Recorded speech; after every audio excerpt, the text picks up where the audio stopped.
and welcome to the Smart Recovery Podcast, where we offer thoughtful conversation about a variety of recovery topics. You'll hear self-empowering and science-based approaches to making changes toward a healthier and more satisfying lifestyle and building a life beyond addiction.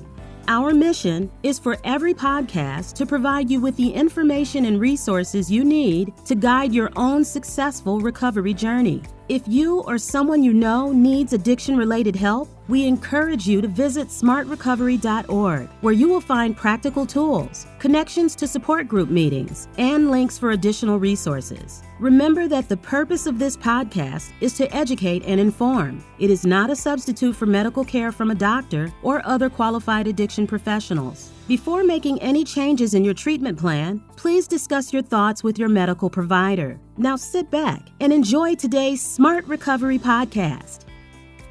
Welcome to the Smart Recovery Podcast. This is your host, Luke Frazier. Today on the podcast, we're going to be speaking with Mike Massey. He is a Smart Recovery online facilitator. And with some other people, he's written a handbook about the intersection between mental health disorders and addiction. Welcome to the program, Mike.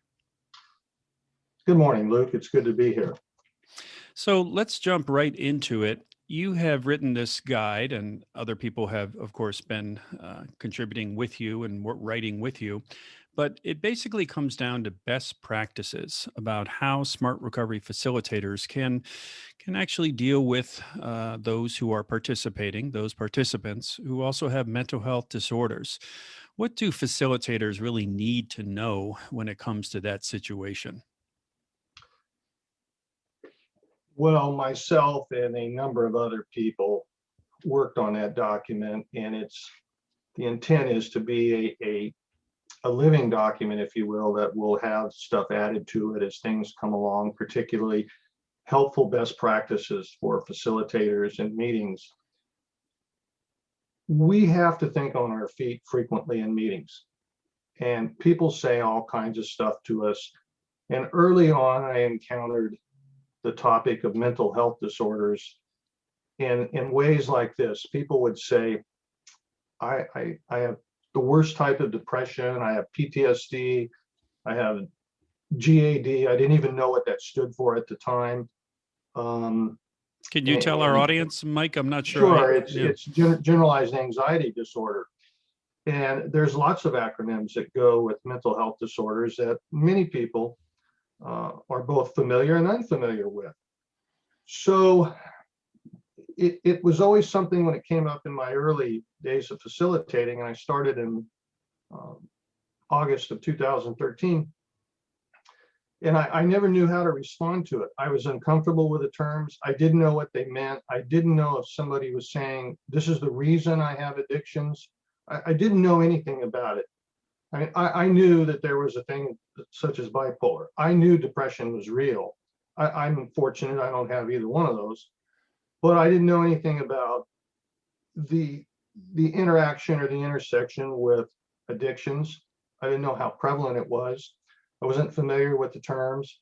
And so I always felt flat-footed, and I didn't know what to do. And I felt like saying, well, that's okay, but we're here to work on addictions and nothing else, or something like that was almost insulting to people and not helpful. So I wanted to come up with something that was easy and a handy resource for facilitators to go to. I'm well aware that a lot of people have a great amount of familiarity with these things. Like I said earlier, a lot of us don't. So, and I just want to say this, look, I've done a lot of things in my life. I've been on a lot of different boards and commissions. I had I wore a lot of different hats in my career, a lot of life experience. And of all of the things I've done, as far as working with people, being a facilitator for smart recovery presents the most challenges, and it's probably the most difficult thing I've ever done. That's saying a lot, Mike, because as you say, you've had a lot of experience. You've done lots of different things. And I think one thing, if I could go back to the fact of writing this guide, as you said or indicated, it's really a practical guide. It's about what you can do when you are facing this issue inside a meeting. So like most of SMART, it's great that it's practical and can be applied in a very direct way. Well, that was the whole point. It was to simplify it and make it a quick reference guide. Also to give people links that were immediately accessible, that you could pull up. And if you want to study in depth any of the things we previously mentioned, you can spend months on this stuff. Sure, sure. The idea is not for facilitators to become an expert, and in no way, shape, or form to start trying to treat mental health disorders in a meeting, but to have some familiarity and understanding how common they are with addictions. So that it's not something foreign, it's not something that catches you flat-footed, and also to be sympathetic and empathetic with the folks that are struggling with these type of things. Mm-hmm. It may well be that addiction may only be, 4, 5, or 6 of the problems some folks have that come into the meetings here. Mm-hmm. Mm-hmm. So I think that knowing what the most common types are, being empathetic about it, being welcoming, Mm-hmm. and then there are some best practices that we put in here. One of them is to say something along the lines, we understand. Has anybody here found out that by recovering from their addictions, it also helped them with their mental health disorders? Yes. That type of stuff. And it's really interesting to me as I've become more familiar with this, how common it is in the online meetings I do, and how people want to talk about it. Once somebody starts talking about it, they talk about it. Mm-hmm. And I think all of that's helpful. Now, there's all these subtle nuances, if you will, and there's a lot of subjective opinion about how meetings ought to go and stuff like that. Obviously, we don't want to have meetings about mental health disorders completely. That's not the point. Mm-hmm. But it's some folks say as many as 75% of the people in the meeting have at least one form of a co-occurring mental health disorder. And you're saying something that was repeated in the guide about, facilitators aren't therapists. They're not trained in mental health disorders per se, but what this guide provides is an overview, is some basic information. And I love the fact of what you just said, that it's about how this can be brought together with addiction and dealt with using the tools of smart recovery. It doesn't become a conversation about one's symptoms necessarily of their mental health disorders, a lot of the history about that, the different opinions that people may have about that disorder. It's all about continuing the journey to recovery. Yeah, you mentioned something that I'm going to comment on here. It's true that most of us are not mental health professionals or therapists or counselors. And we're taught and trained that this is not professional therapy. Yet all those tools are from professional therapy. Yes. So we're expected to know what therapists do. If you're teaching someone the ABC, you're going through it. That's hardcore therapy. Yeah, true. That's true. You're doing it in front of a group of people. And there are strengths and weaknesses to everything. Motivational interviewing has strengths and weaknesses in meetings. So that's why I said earlier, this is one of the most challenging things we do. Okay. Having facilitation skills, keeping the meeting on track, listening carefully. The principles of cognitive behavioral therapy. That's like you say, some heavy duty stuff that people write, books and papers and teach for years at a university level. And they have disappointments and frustrations and problems too.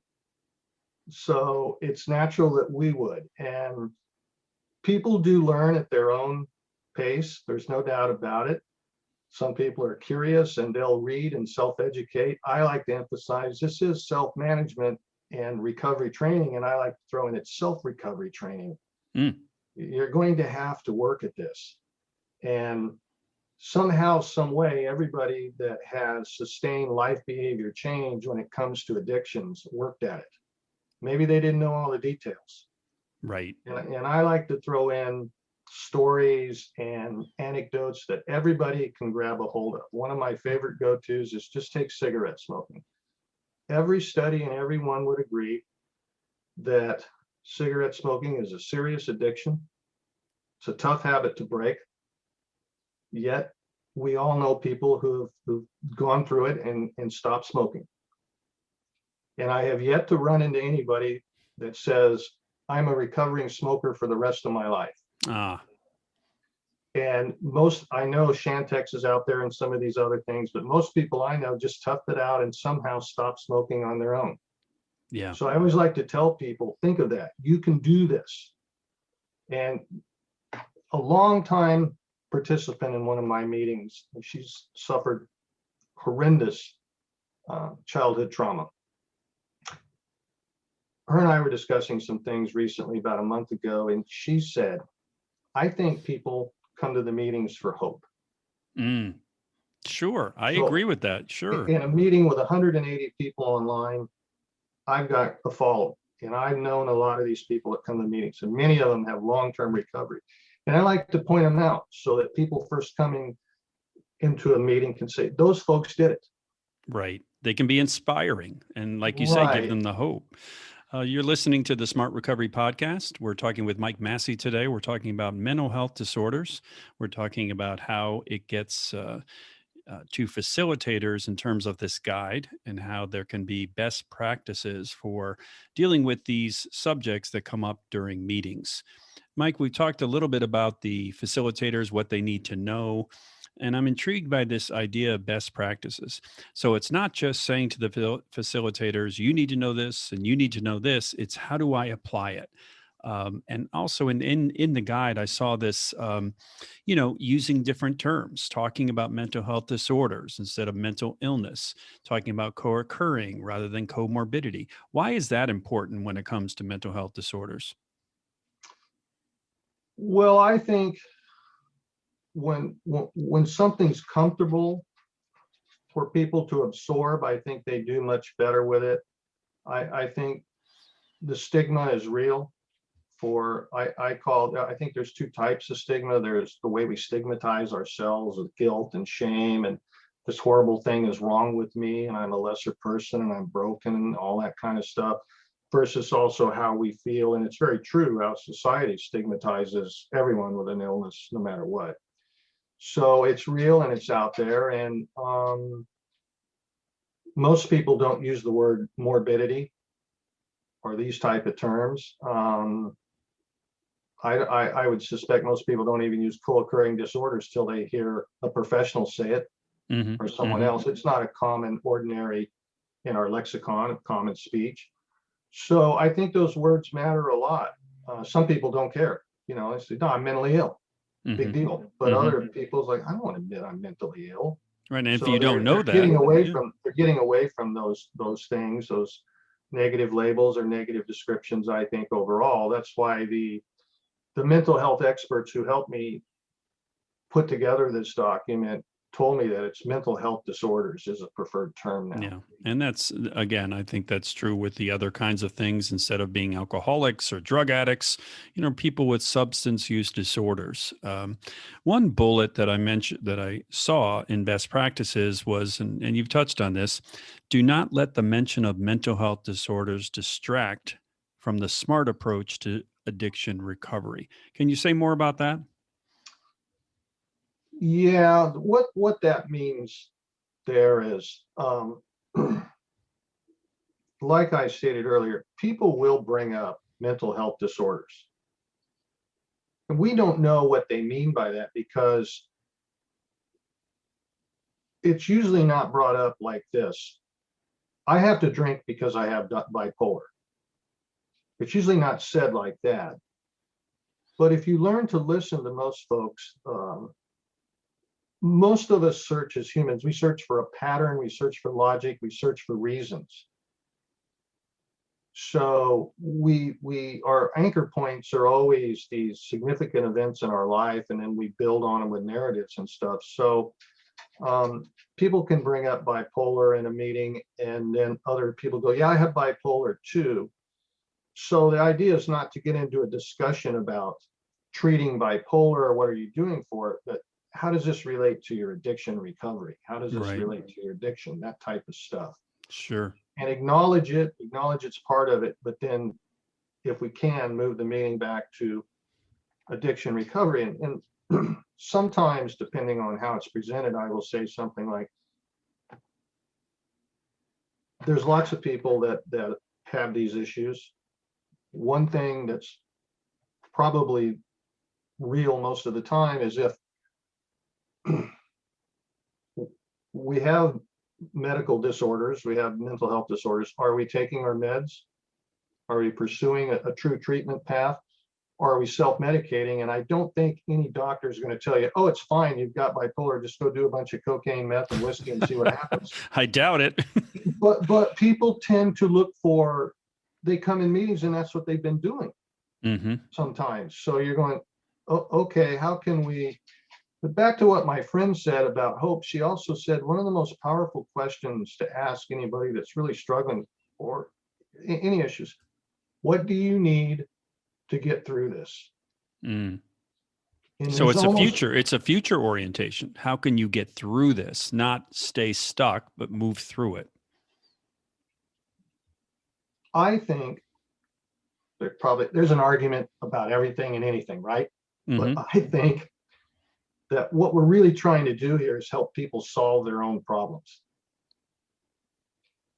And there's shared commonality in the group, there's suggestions, there's tools, there's this or that. But that question, what do you need to get through this? I notice almost always elicits a quiet pause for a minute, because people weren't focusing so much on what they needed to get through it as much as all these things that are wrong.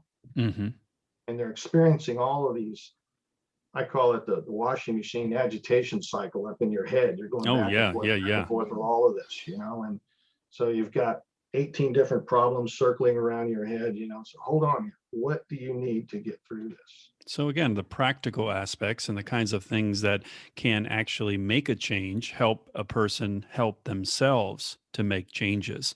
You mentioned medications, and I think you were referring to psychotropic medications, but SMART, of course, also has a strong principle around the use of medications to treat addictions and mental health. Is that something that's important for facilitators to remember? Well, it certainly can be. I'll give you an example. During the holidays, between Christmas and New Year's, I did a meeting, and from shortly around Halloween up through generally Super Bowl, it's a hard time for a lot of people. Okay, I mean, I've been doing this a while. I lived a life before I did this. I know what my personal habits were. So there was a participant in the meeting who said, I'm doing okay. I can't get my mental health medications right now. Where I live, COVID is really bad. The clinic I go to is shut down, or the doctor's office or whatever. I can't get a hold of anybody. It's between Christmas and New Year's. But I'm not relapsing. I'm uncomfortable, but I'm not relapsing. That person comes into the meetings I facilitate probably 66% of the time, I guess. And when mental health issues come up, I often use that as an example. Here's a person that courageously admitted they've got some mental health issues. They were out of their meds. It was the holidays. It wasn't the best of time for them, but they weren't relapsing. That's very important and powerful. Sometimes nobody has ever heard somebody say that with that kind of success. Is that part of the hope? I mean, you mentioned the word hope. Is that part of, can that give someone hope? I think it can, and I think that's part of the mystery, if you will, or the magic of being in a meeting. I don't know how many people actually practice an ABC plan the way Albert Ellis invented it. I don't have any way to do a study on that. I broke it down for myself, such as whenever I get angry or frustrated, it's usually because there's a should or a must in there, that this shouldn't be happening. It shouldn't be like this. It should be easier. I must do this. I must do that. Yeah, or this shouldn't be hard. I shouldn't have to deal with this, And that can be as simple as traffic or working on a project around my house or something. So I think a lot of us, if you can just break it down, I'm sure you know what heuristics are. That's mental, the mental who, shortcuts. oh, okay. Like the who, what, where, when, how. No, No? when you drive to the store and come back and you realize you didn't remember driving there and back, it's because you've done it a lot, right? We don't. Okay. The only time most of us concentrate on each step in front of us is if we're in a DUI stop, right? Yeah, you bet. Right. You better at that point. So a lot of this stuff is technical and it's difficult and all. And so, acknowledging that people have mental health disorders frequently in meetings is important. Being familiar with the terms is important, and then steering the meeting back to self-help. What do they need to There get you go. through this? Go back for a second, Mike. I let ABC go by, and we can't assume the audience always knows some of these acronyms. Tell us about Ellis's ABC. What does it stand for? Now the ABC or the Ellis purist are going to be able to tee off on me, and that's okay. I can take Well, it. I'll tell them not to. How about that? I can take it. Ellis invented the ABC, and he felt that, along with a lot of Stoic philosophy, that we are disturbed by the way we look at things and think of things more so than the things themselves. And so he thought that it was our beliefs and our preconceived, I'm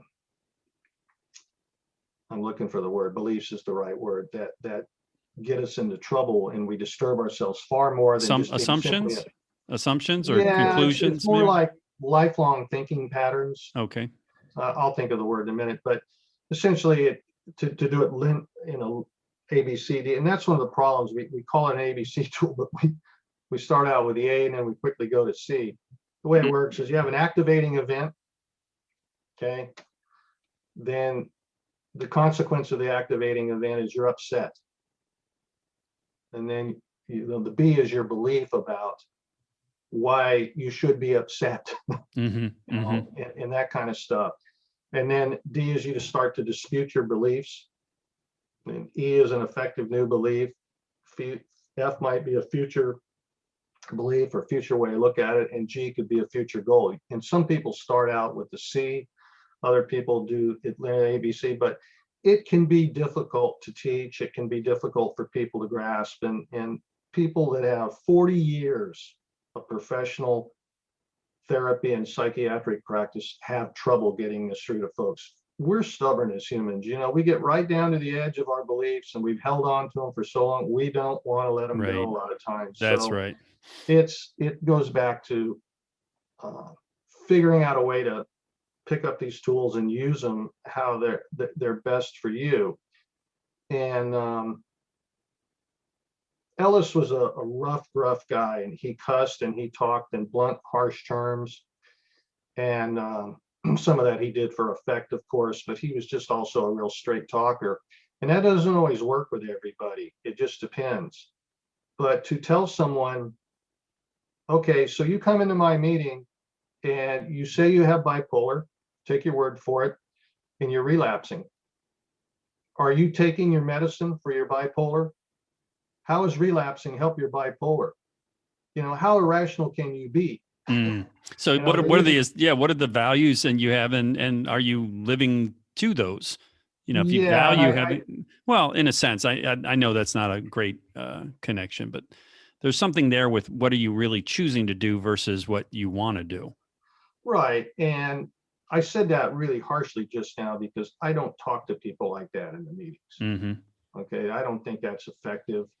You never know how a lot of people come in the meetings. They're struggling with withdrawal. They're struggling with a lot of stuff. Okay. They're not in the best shape physically or mentally. So it's important not to open someone's head up and try to pour smart in it. That won't work.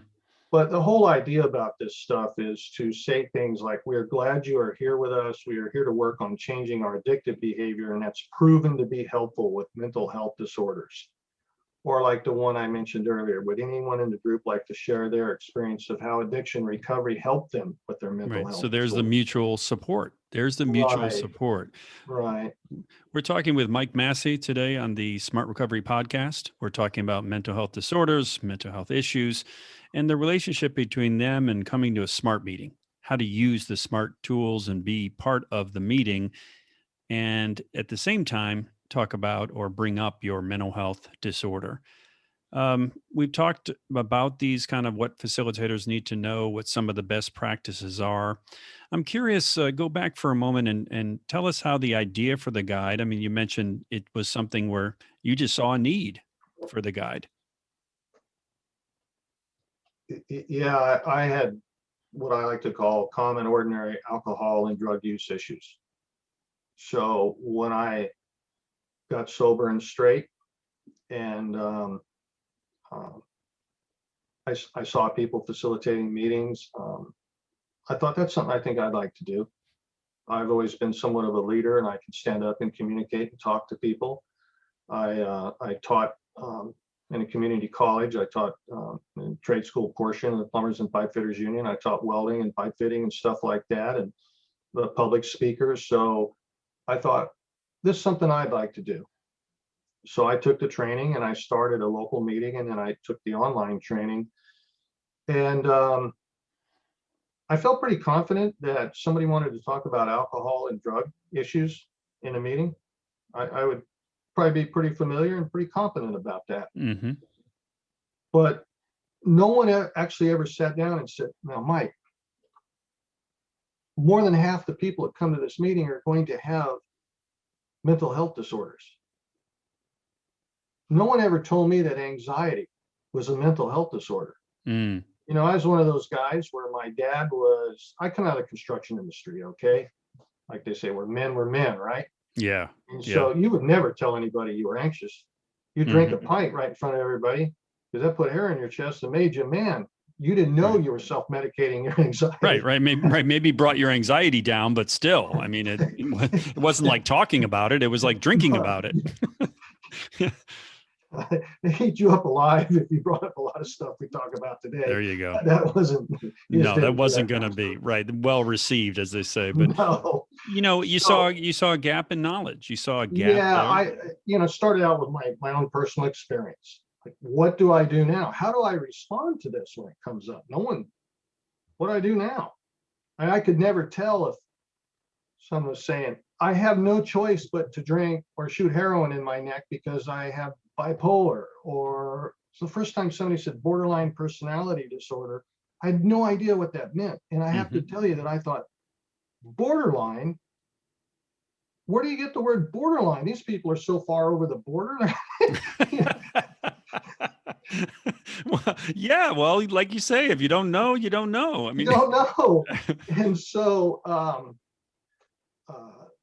it was just, I just felt there was something lacking there. And I just felt that this would be something that would help facilitators when this comes up. And once again, I'm fully cognizant now that some people are very familiar with this, but it's second nature to them. It doesn't bother them at all. Others, like me, were just very ignorant of the whole thing and didn't know what to say or do, didn't know how to respond. And it was a continuous improvement effort, if you will. And that let's speaks. learn how to help these folks. And when they come in here, and look what I just said, the proper thing is say, let's do a better job at helping these folks help themselves. There you go. That's really what we need to say. Well, it's a testament to you, Mike, as far as, not being someone who would just sit back and say, well, gosh, I'm just going to kind of let that pass because I don't know what it means. But I see where your background in pipe fitting and welding can really help people put together their lives again. Oh, crickets. Okay. I thought that was funny, but okay, that's just me. Well, there is something that in the industry I came out of now, by the time I was 32 years old, I was a full-time union officer. And then at the age of 35, I became a real high-ranking executive in the industry in Southern California. So I got exposed to a lot of stuff, a lot of politics, I was a lobbyist for the union, and a lot of political stuff, both internally and externally, and also education, and then also codes and standards. I served on a number of codes and standards, which is very, very dry compared to political ideologies that go from one world to the next. But my foundation has always been a working man with his hands. And so in the business I come out of, you can't stand around and talk a building up. Exactly. You You have can't to talk the do it. pipe up into the rack. You can't talk a pipeline together, and that's one thing that I still catch myself getting frustrated with all of this smart stuff, is that sooner or later, you got to stop going to the liquor store if you want to stop drinking, Well, yeah, if you're going to go to a liquor store, you're going to walk out with some liquor. Well, that's good. So there is a connection there. I'm glad I was able to say that, even though I was trying to make a joke, but now I see where it all fits together. With just a little bit of time left, Mike, the guide includes a fair amount about suicide and best practices when suicide comes up, and some myths and facts about suicide. Talk for a minute about what a facilitator should do when someone brings up suicide. Well, let me go back to sometime within the first 2 years. I was doing an online meeting, and a person in the meeting said they were going to kill themselves, and sounded very serious about it. Mm. And I had no training whatsoever about that. So I had a meeting helper, and I did ask her, I said, "Are you really serious?" And the person says, "Yeah, I'm done with everything. I'm going to end my life." Mm. Now, I didn't know to ask, "Do you have a plan?" I did ask, "Have you called a suicide hotline?" The person said, "No, and I'm not going to." Mm. And I can't overemphasize what just a savage emotional event that was. Oh, certainly. Now, online, we don't know the people's names necessarily. This is the Zoom platform we're doing is the fourth online platform. There was no video in this meeting. I didn't know what city this person was in. I didn't know their name. I didn't have any way to contact them. And we tried privately. There was, a privately message feature on that platform, and we tried to get the person to respond to us, and they wouldn't, and they eventually left, and I never saw the person again. So I have no idea if they carried it out or not. Mm-hmm. Mm-hmm. And that made an impression on me. Yeah, that's very, like you said, it's a traumatic event for those who are listening to it. Oh yeah. And so when I started thinking about this document about mental health disorders, I didn't include suicide to start with. Facilitator friend of mine, Michael P. from San Francisco, mentioned, I think we need to update some of the suicide language. So we have a facilitator's manual, and it's actually very, very complete and very well done about suicide. So I referenced that all the time in this manual. I didn't want to reinvent the wheel or anything. I'd wanted this to be, an add-on and a good add-on. Sure. Sure. You talk so about we started looking, there's text availability now, there's more resources than ever for this. And all along, I had it in mind, we'd have a working group with some experienced people, some moderately experienced people, and some people just starting out to get a good cross-section of input into the document. And then I had it in mind that there were at least two people I know, Christy Alicea, the assistant director of SMART, who has a good mental health professional background, as well as Prue Cooper, who is the manager of a mental health clinic. Mm-hmm. I'm particularly on personal friends of Prue's. So as we got closer, I called on them, and they're largely responsible for as much documentation you see in there about suicide. We started adding stuff and putting the links in there, and they're the ones who turned me on, if you will, to QPR, that organization, and then the questions here. And so QPR, Mike? Question, Persuade, and Refer. Right. And they're an organization you can find online, and we have their website information here linked. And we just wanted to get it. Fortunately, it doesn't come up all that often in SMART meetings, suicide, but it is part of the addiction realm. People do kill themselves over. We know it happens in life. Yes, that's a fact. People get very despondent, despair over being in trouble with addictions and stuff. So it really came to fruition here. And then we put in what to do in an immediate crisis situation.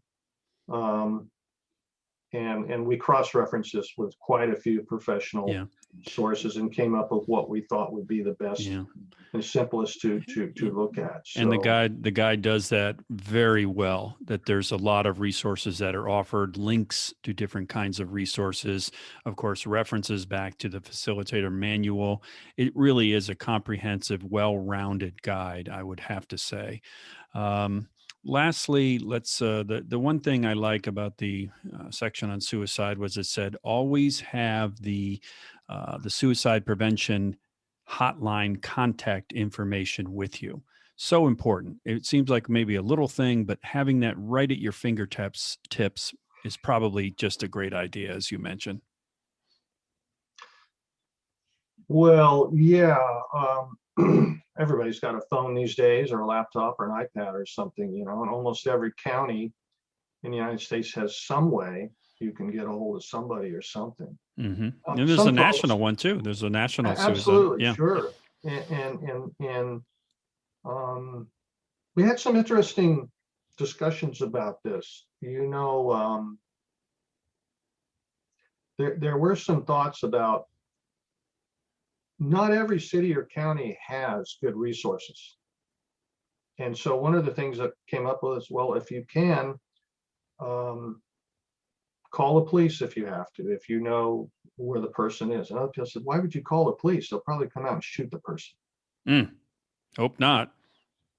Well, this was discussed in September, October, and look what happened last summer. Oh, that's true. I mean, so when the people who brought that up had real life experience in their communities with less than friendly law enforcement about these issues. And dealing with so people they had a with real point. They had people, a real point.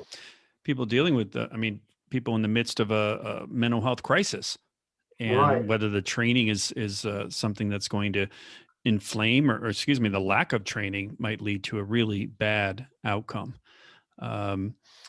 We're talking with Mike Massey. We've been talking about mental health disorders and addiction, and in particular, this new guide. Mike, how can people get hold of this guide? Well, you can go to smartrecovery.org and click on the Volunteer HQ tab, and it's open to anybody, and you can download it. Right. So we're hoping, those of us who worked on it and think this is a good idea, we're hoping that folks listen to this podcast. We're hoping to make it available and put it out to all facilitators as a resource there. And so this is the start of making people aware that it's out there. Right. And that is fantastic because it is so well done. Very, very good information, comprehensive information. It has definitions of some mental health disorders. It has the best practices, what facilitators need to know, myths and facts about suicide. It's just a wonderful, wonderful document. I congratulate you and all the others who have worked on it. This has been the Smart Recovery Podcast. We've been talking with Mike Massey. Mike, thank you so much for being here today. Oh, you're welcome. It's my pleasure. And this is the Smart Recovery Podcast. If you want to hear more episodes or look at some of the other kinds of information and resources, you can go to smartrecovery.org and find our podcast there. You can also find it on YouTube. You can find it in different social media. So please, there's no excuse for not knowing more about these issues with Smart Recovery by taking advantage of the podcast that we've been able to do. This is Luke Frazier. Until next time on the Smart Recovery Podcast, stay healthy and stay connected. Thanks for listening to the Smart Recovery Podcast. Be sure to visit smartrecovery.org, where you can subscribe to our e-newsletter and check out additional podcasts, blogs, videos, and more. If you found today's podcast interesting and helpful, we encourage you to share it with others. You can also find information about SMART facilitator training and other ways to participate in our important work. To help us continue to provide recovery support to all the individuals who need us, please consider making a tax-deductible donation at smartrecovery.org/donation, or simply click the donate button on our homepage. Thanks again for listening, and we hope you'll join us for the next Smart Recovery Podcast. Until then, stay safe and stay healthy.